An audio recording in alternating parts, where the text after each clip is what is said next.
আজকে তোমাদের সঙ্গে শেয়ার করব ডমিনোজের উইংস রেসিপিটা।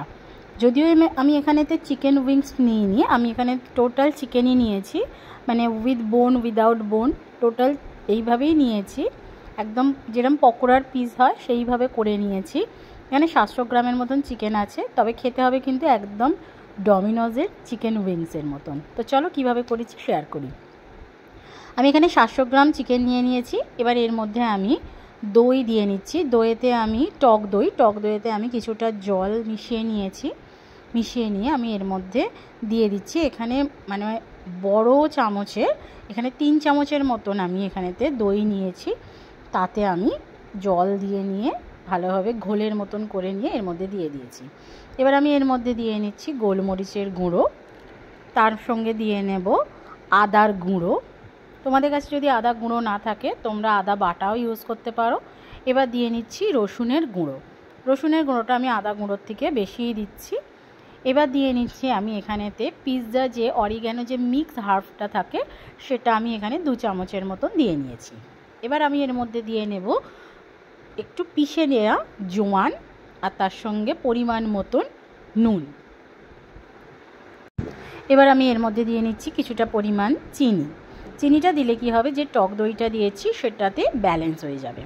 এবার এটা ভালোভাবে মেখে নিয়ে খুব সুন্দর করে মেখে নিতে হবে, একদম ভালোভাবে, মানে যাতে পুরো চিকেনটা সব মশলার সঙ্গে ভালোভাবে মেখে যায়।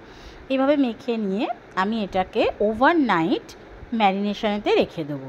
এরকম আমি বক্সে করে ফ্রিজেতে ওভারনাইট রেখে দিয়েছিলাম। এবার আমি পরের দিনকে এটার মধ্যে দিয়ে নিয়েছি একটা ডিম আর বড় 3 থেকে 4 চামচের মতন কর্নফ্লাওয়ার দিয়ে নিয়েছি। আমি এক্সট্রা করে এখানে কোনো জল দিইনি বা কোনো রকম জল এইখান থেকে কিন্তু ফেলেও দিইনি। আমি সমস্ত মশলাগুলোতেই এই কর্নফ্লাওয়ারের ডিমটা দিয়ে নিয়ে ভালোভাবে মেখে নিচ্ছি।